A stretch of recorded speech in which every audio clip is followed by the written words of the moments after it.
Bien, Puedes pues continuar. venga, perfecto. Pues le volvemos a Espera, dar espera. A a- compartir pantalla. Aquí. Ya está. Vale, pues entonces le doy a compartir pantalla. Mm, Nos quedamos en el 7 sí. y bueno, que nos decía Hipócrates que el número 7 por sus virtudes ocultas tiende a realizar todas las cosas, es el dispensador de la vida y fuente de todos los cambios. Pues incluso la luna cambia de fase cada 7 días, este número influye en todos los seres humanos. O el filósofo cristiano Calcidio, del siglo IV, dice, este número ha sido considerado como el mejor porque se ha observado que es la regla de muchos fenómenos producidos por las leyes naturales. Y tiene razón, porque 7 son los días de la semana, 7 son los planetas conocidos entonces a simple vista, 7 las notas musicales, 7 los agujeros de la cabeza, 7 los pecados capitales, pero es más.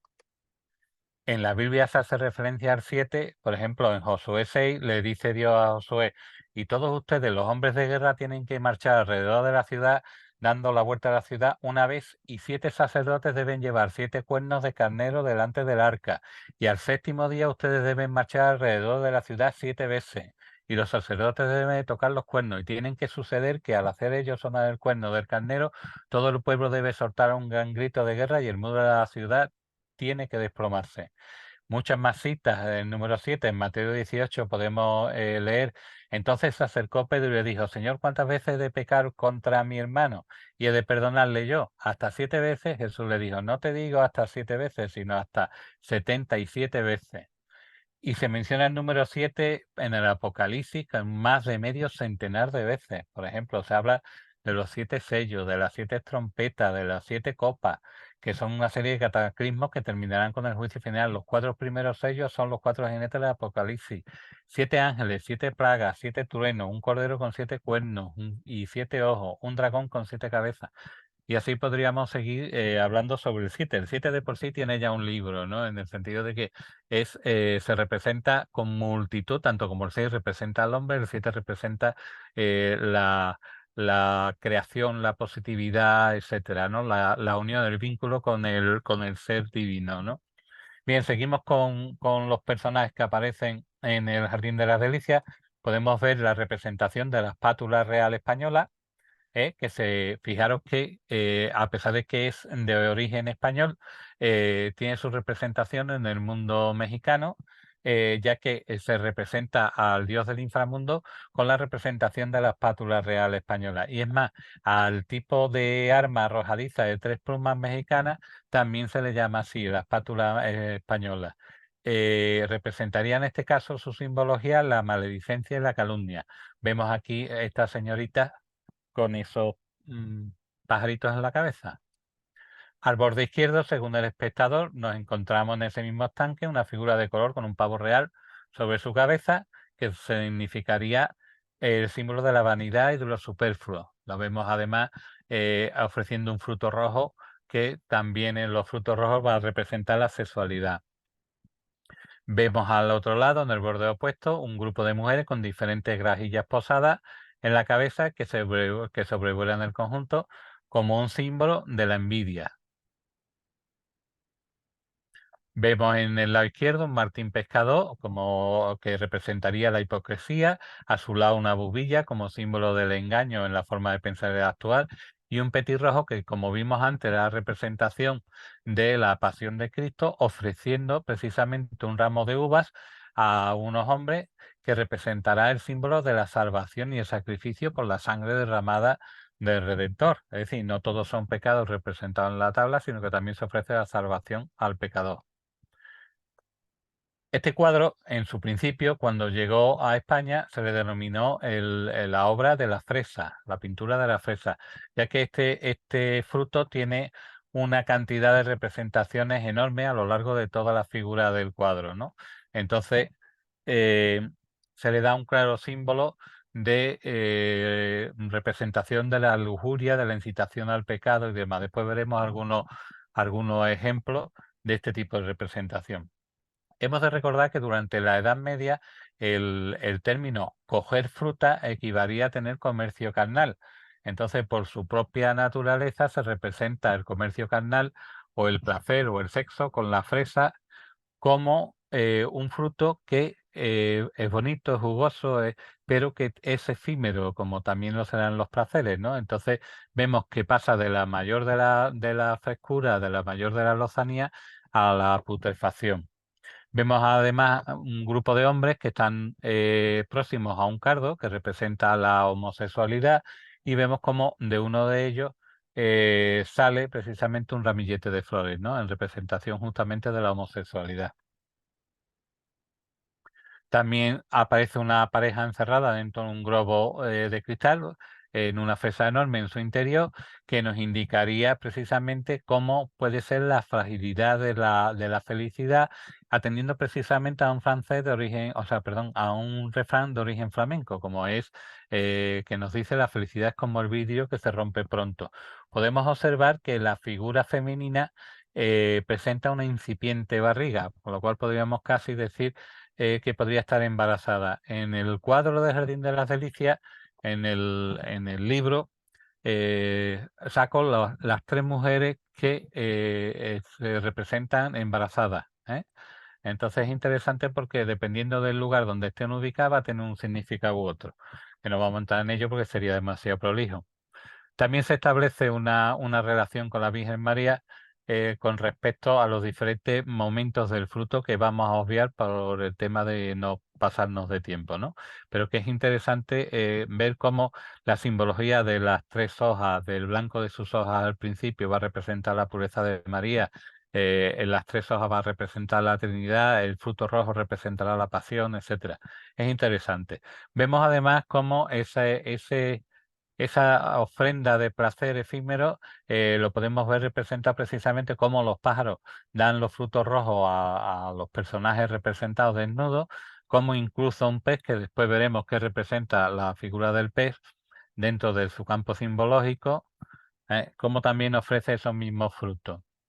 En contraste, podemos también ver cómo representa el adulterio el bosco, lo vamos a ver ahora en la imagen porque vemos aquí a un señor cargando un mejillón y dentro de ese mejillón aparecen dos figuras que se supone que están copulando, que tiene unas gotitas que son la representación del semen, y esa atribución se le debe precisamente a Plinio, que Plinio el Joven, que al mencionar a cierta especie de mejillones de las llamadas Venerae o conchas de Venus, le atribuye, y cito textualmente, tiene perlas de semen regadas, haciendo constar que se trata de un mejillón y no de una ostra, pero que la imaginación del artista la adopta con precisamente esa iconografía. Y lo vamos a ver porque volvemos al concepto que desde el principio estoy intentando transmitir, que es un tipo de iconografía que se da no solo en este pintor, sino en todos los pintores, ¿no? Vemos aquí en la representación de las tentaciones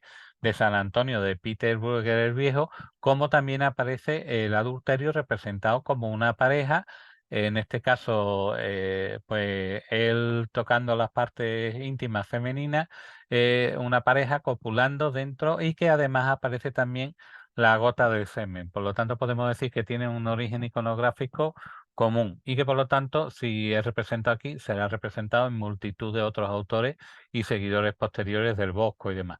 Vemos aquí la cara del pobre que está cargando con el mejillón, que es el marido engañado, el cornudo, pero que además nos está mirando, uno de los 16 personajes que aparecen en el cuadro, ¿no? Mirando al espectador. Vemos más gotas de semen, aquí en una relación en la que uno incita al otro a, a la lascivia. Vemos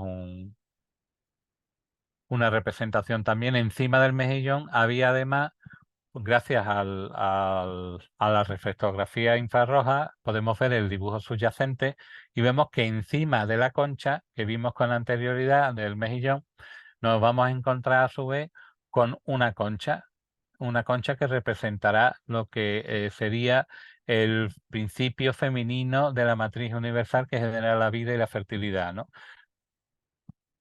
Ese elemento es eliminado, como hemos visto con anterioridad, es eliminado de la parte superior, pero si nos fijamos, quedan aquí como unas trazas más oscuras que nos indican que ahí hubo en su momento el inicio o el intento de realizar a su vez una concha encima del mejillón, ¿no?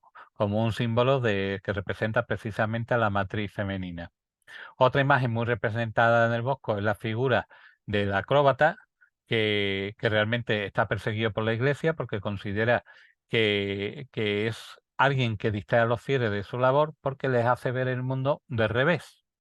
Entonces lo considera como un ser lujurioso, como un ser que lleva al pecado, precisamente porque obliga o hace cambiar el punto de vista distinto, lo ve desde otro punto de vista y que pertenece a un grupo llamado dentro del medievo los hijos de la luna, que eran los que supuestamente acompañaban al diablo, que era un conjunto de seres como los vagabundos, los pintores, los marinos, los estudiantes errantes, los soñadores y los inconstantes, ¿eh?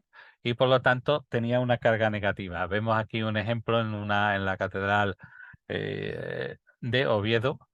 Vemos un ejemplo de uno de ellos, de una gárgola. Vemos representaciones en diferentes capiteles. Por lo tanto, la figura del contorsionista, del saltimbanqui, por llamarlo de alguna manera, vemos que se representa y en el Bosco también tiene su representación, ¿no?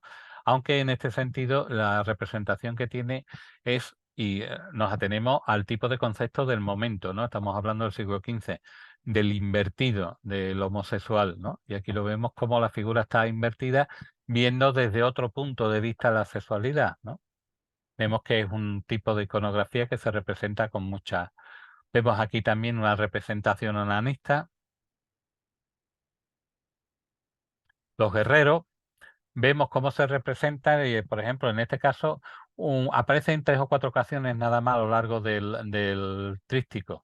Vemos cómo aparece un guerrero que porta un estandarte, que tiene una rana, que ahora veremos el significado que tiene la rana, que tiene un cáliz y del cáliz aparece cayendo una hostia, con lo cual sería una crítica a la religión, sobre todo a los dominicanos.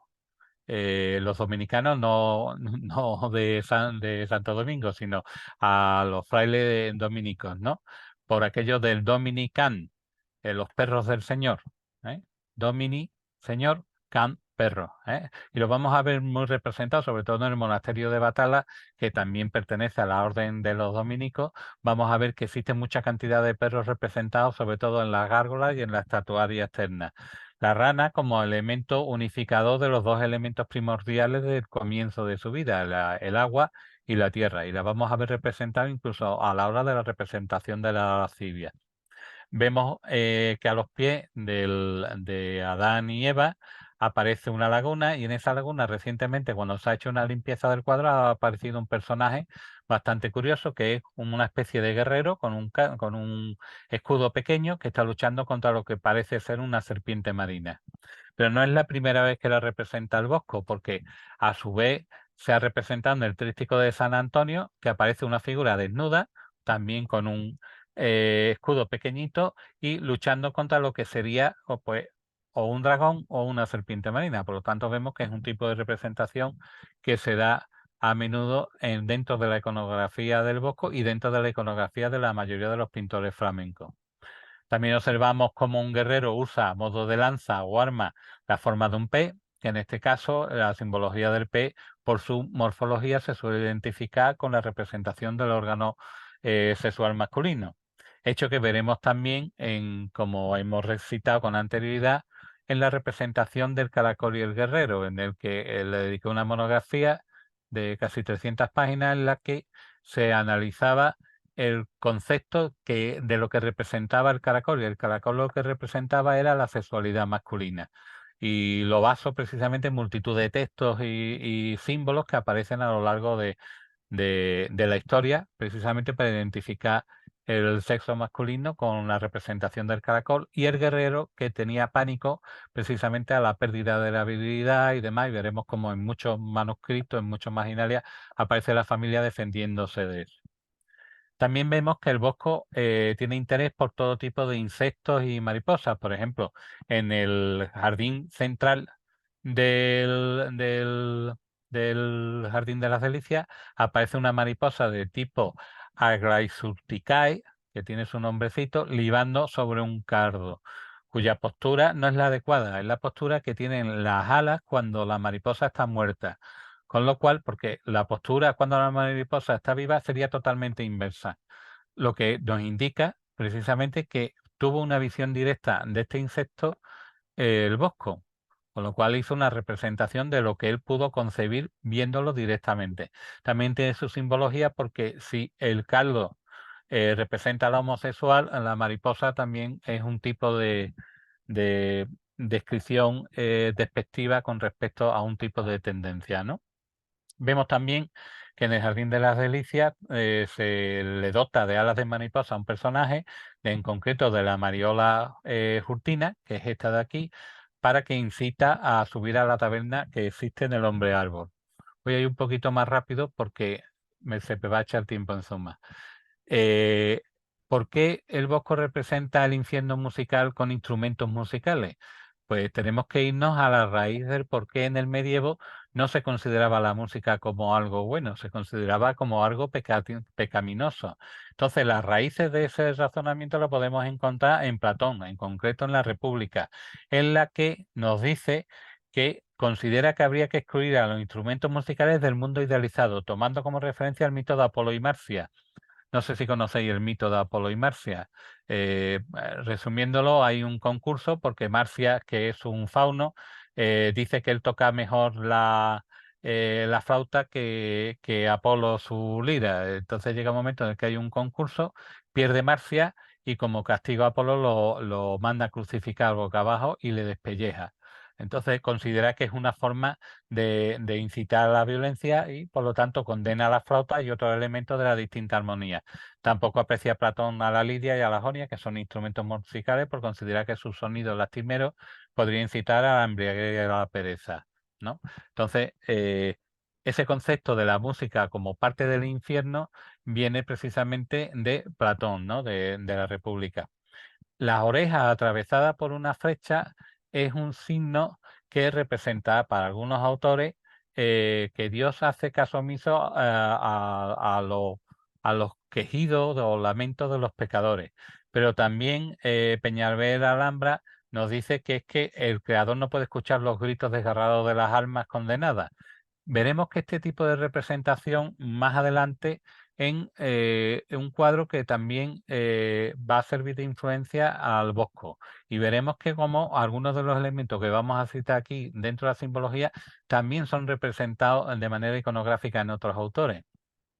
La M del cuchillo podría representar la firma de Jean Mandin, que es un afamado cuchillero, pero también podría representar la inicial del mundo como símbolo de universalidad.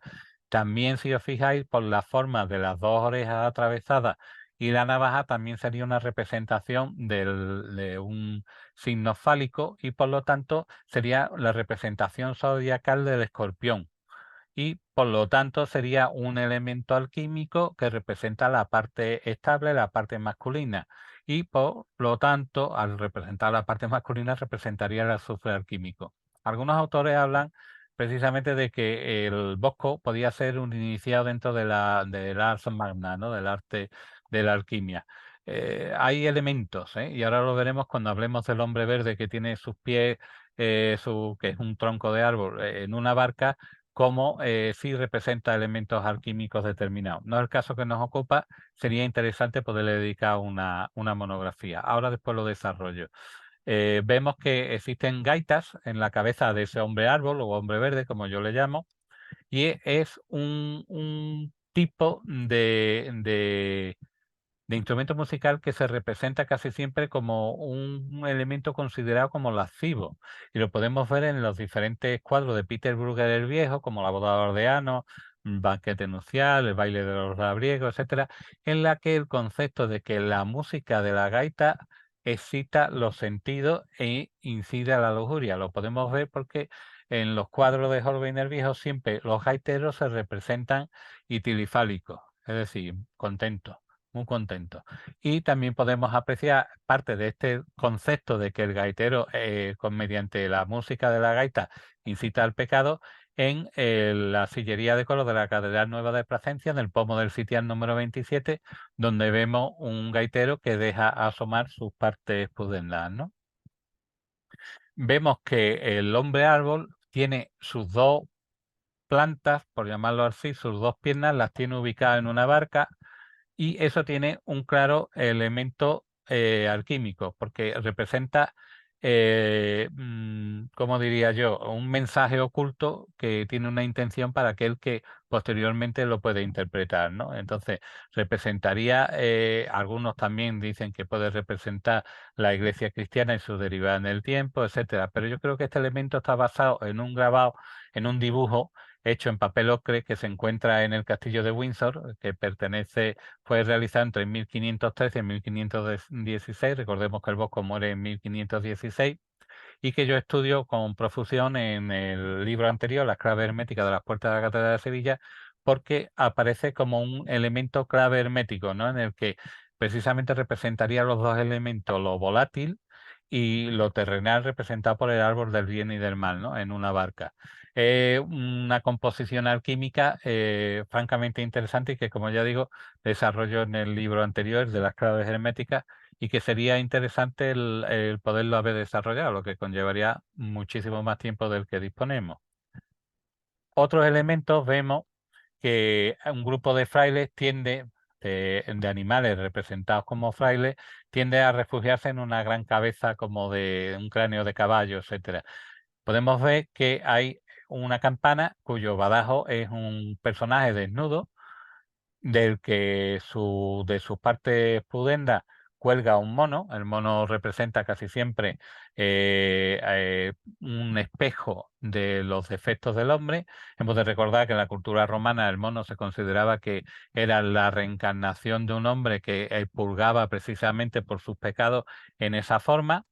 Vemos que el mono se representa en 4 lugares distintos, donde lo hemos visto anteriormente: en el paraíso montado encima de un elefante, aquí en una manada de monos que están justamente al pie de una de las cuatro fuentes de los 4 ríos, que podemos compararlo casi con la representación de los hombres que hay aquí, y también en la oreja atravesada por la flecha, en la que tira de un hombre partido por la mitad, que significa el dominio de la parte bestial del ser humano sobre lo racional, ¿no?, que sería otro símbolo a desarrollar. También vemos que sobre la cerradura, la llave que está un hombre portando, hay una figura que algunos autores lo relacionan precisamente con el toisón de oro que representa a la familia real española, ¿eh? Entonces, ese momento sí se pudo dar porque sabemos perfectamente que el emperador Maximiliano I de Habsburgo visitó el lugar de donde residía el Bosco, que se llama Hertogenbosch, de ahí le viene el nombre, y pues justamente por el encargo que dijimos con anterioridad de ese tríptico sobre el fin de los días, ¿no? Vemos aquí la figura principal, que es una especie de hombre pájaro, que vamos a analizar algunos de los elementos que lo componen.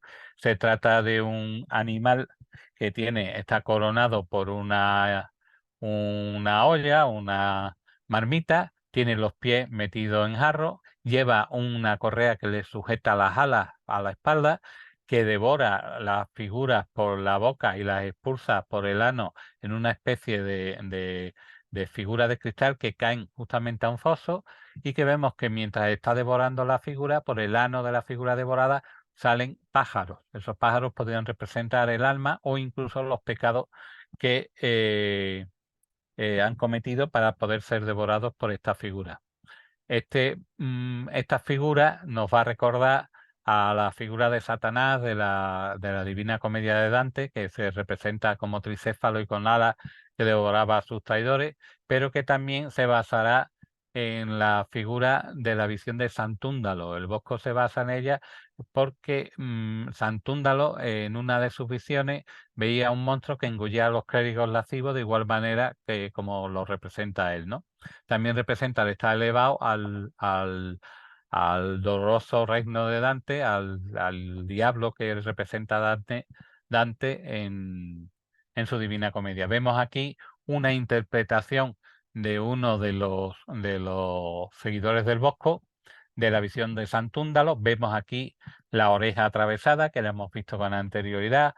Vemos aquí el pecado de la gula, representado con alguien comiendo y mientras otro le está pegando. Vemos aquí el pecado de la avaricia, que ahora lo veremos la representación que tiene. Vemos también otra vez representado la gula, la pereza, en fin, son una serie de elementos de un seguidor del Bosco y que representa justamente la tentación de Satunda, ¿lo veis? Por ejemplo, a los pies y alrededor de la fosa caen los lujuriosos, se castigan otros pecados capitales, como por ejemplo la pereza, que aquí está representado con un hombre acostado en su cama. Podemos decir que la vinculación del Bosco con lo paranormal también tiene una estrecha relación, porque aquí podría estar representando eso que llaman en Hispanoamérica el salto del muerto, ¿no? Que te despiertas a mitad de noche con la sensación de que tienes a alguien sentado encima y demás. Pues aquí podría ser la representación con ese extraño personaje que aparece mientras el individuo está durmiendo. Vemos cómo la gula es condenada a vomitar de rodillas al borde del foso todo lo que ha comido anteriormente, como vimos anteriormente en la visión de Santúndalo. Vemos aquí justamente una representación iconográfica idéntica. ¿Eh? Vemos cómo la soberbia y la vanidad se representa precisamente con una figura femenina que tiene el vientre abultado y que está siendo agarrada por una figura con cabeza, no sabemos si de burro o de conejo, que además tiene un sapo en el pecho, va con los pechos desnudos, lo que representaría sin duda la lujuria, y que además el pelo suelto lo que hace es reforzar precisamente el concepto de la lujuria como tal, ¿no? Algunas culturas todavía hoy día consideran que la mujer lleve el pelo suelto como una incitación a la lujuria, como un, como un pecado, ¿no? Vemos también que algunos autores creen verle en la representación de esta figura, la figura de Lilith, pero no tiene ninguno de los elementos, no tiene ni las patas de ave, ni tiene una serie de elementos iconográficos que la definirían como tal. Vemos aquí el castigo de la avaricia, en la que el pecador se ve obligado a defecar las monedas de oro que ha atesorado de manera pecaminosa. Vemos el laúd, que como hemos dicho antes, son considerados como instrumentos que incitan al pecado y que por lo tanto al incitar a la lujuria vemos cómo la serpiente le está mordiendo justamente en sus partes genitales. Y desde el lienzo con el arpa enmarcada, solamente que el arpa enmarcada es muy del gusto del Bosco, porque lo representan diferentes otros cuadros de su autoría, como lo podemos ver aquí en la tabla de los pecados capitales o en esta figura de las tentaciones de San Antonio, que está también portando un arpa enmarcada. Vemos también la sanfonia de rueda, cómo se representa dos figuras, una que está agarrando a la que está tañendo precisamente un triángulo, que es un instrumento cuyo cuerpo es el propio que hace la materia resonante. Vemos que en la parte superior quien le está dando vueltas a la sanfonia de rueda, porque es un instrumento que hay que girar para que salga el aire por una parte determinada.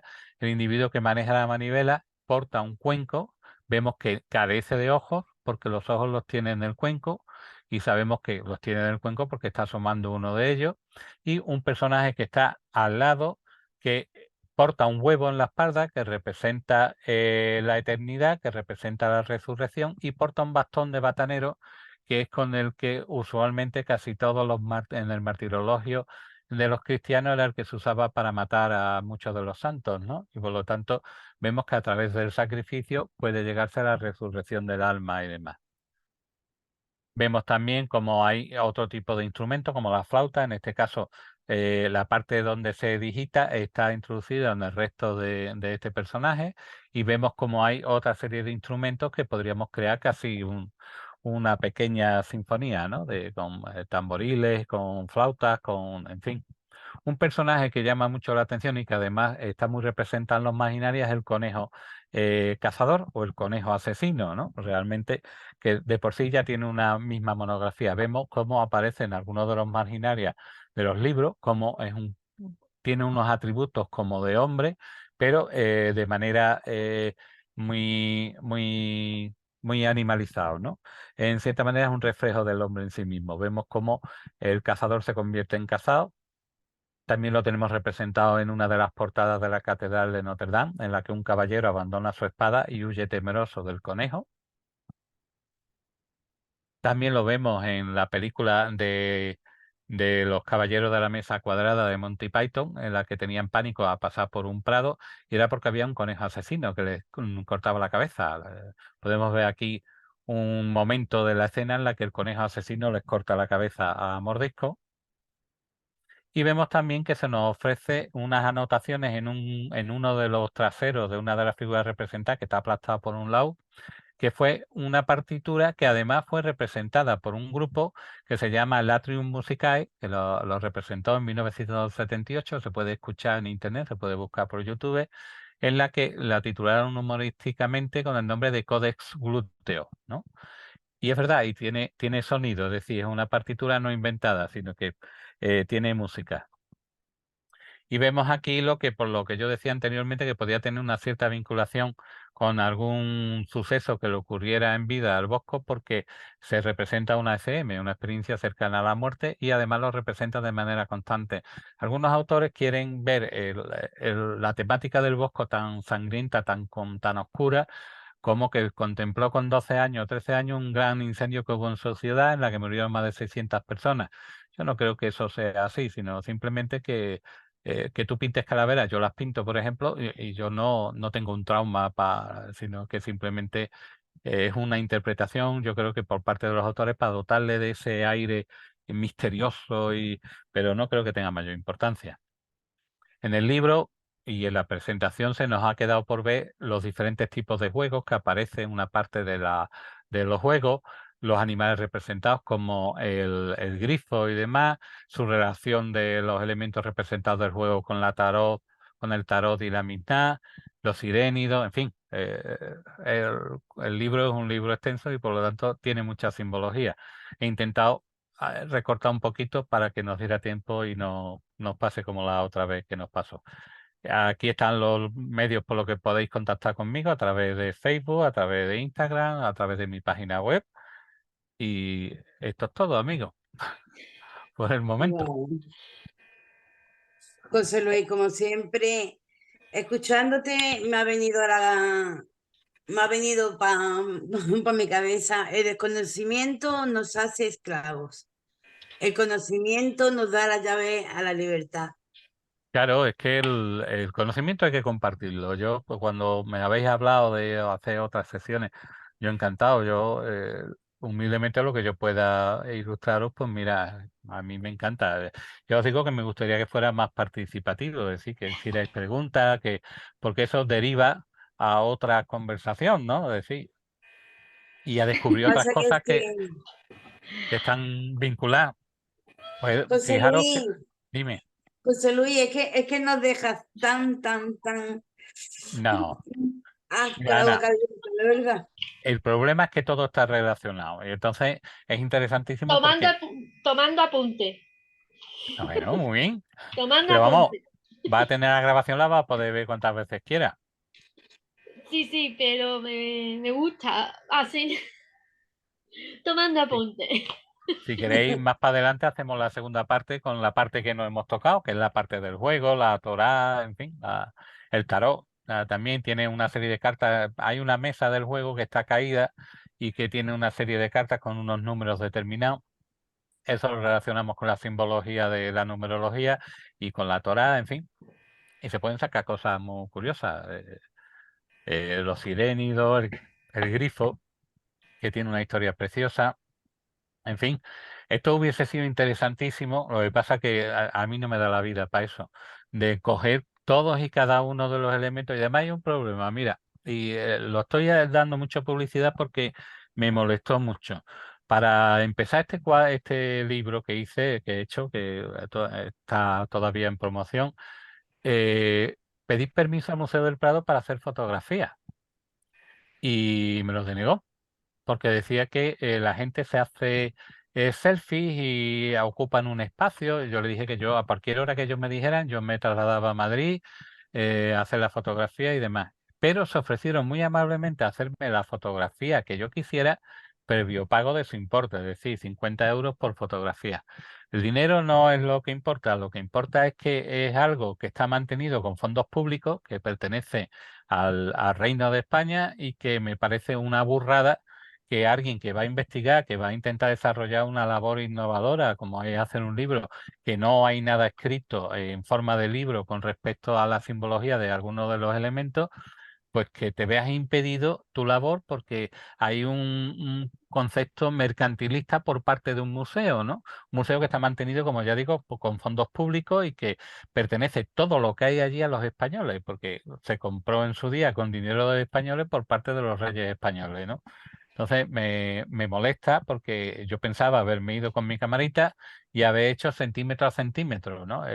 Para poder haber hecho un estudio de todos y cada uno de los personajes. Claro, el libro no habrían sido 260 páginas, habría acabado siendo 900, pero es interesante y desde aquí insto a si alguien lo escucha que desarrolle esa labor, que es muy interesante, de coger todos y cada uno de los personajes, todos y cada uno de los bichos representados y hacer un estudio iconográfico y de sus posibles orígenes, porque ya digo, yo mi teoría es que el Bosco, la innovación que tiene es que coge una serie de elementos de aquí y de allí que pertenecen a una iconografía, los dota de una historia, porque al fin y al cabo lo que nos está contando es una historia, y le da un nuevo significado, ¿no? Y eso es importante. Ya te digo, me causa mucha gracia el que ¿cómo se llama? El unicornio toque el agua y salgan los bichos espantados por el lado contrario. Pues es como una cosa como muy, muy onírica, ¿no? Como muy, muy nice, ¿no? Entonces me parece que tiene multitud de interpretaciones. Aquí hemos tocado con pinzas porque este cuadro tiene mucho, mucho más que contar, evidentemente. Pues estupendo. Tendremos una segunda parte, José Luis. Bueno, ya la tendremos. Si tenemos ahí, ya os comenté por WhatsApp y demás los posibles temas y tenemos para dar y regalar. O sea que no hay problema. Pues ¿Duda? muchísimas gracias por tu No, gracias a servicio, vosotras por pensar en mí. por esta. Yo estoy a vuestro servicio, ya os lo he dicho. Yo siempre he dicho que el que me quiere me tiene. Es decir, yo no soy una persona que se venda cara en el sentido de que, aparte que no cobro nada ni nada de nada, pero que a mí me gusta hablar de no solo de este tema, ¿no? Velázquez es alguien que me apasiona, las técnicas velazqueñas, entonces podríamos llevarnos horas y horas hablando o de técnicas de restauración o de, en fin, multitud de cuestiones que me llaman la atención y que pues, el gran público en general desconoce, ¿no? Ya te digo que en profundidad, que yo sepa, no ha habido nunca un libro como este que acabo de hacer y está ya casi a mitad de fase el de la simbología de la Capilla Sixtina, que ese sí que tiene enjundia también. En fin, me gusta Repítenos, por investigar. favor, José Luis, el nombre de este libro tuyo, antes de que se nos corte la transmisión. Simbología del Jardín de las Delicias, del Bosco. Además lo tenéis vosotros en la portada del cartel y demás. ¿Y dónde lo pueden encontrar? Pues ya Porque como los pescadores habrán visto, lo ha puesto en en sus redes, no lo han cualquier, puesto. en cualquier librería, pues, o bien por encargo o bien físicamente, en Sevilla es más fácil encontrar porque es donde resido y tengo más control, pero en Amazon lo pueden encontrar perfectamente, en fin, en todas partes y en las presentaciones de mis libros que hago, pues también hay. Así que soy fácil de encontrar, no tiene mucha dificultad. Muchas gracias, la verdad, A que lo hace vosotras, con mucha pasión y con mucho amor y eso nos lo transmite. pues yo lo agradezco de verdad, pero ya te digo, lo que necesitéis en ese sentido, cualquier duda,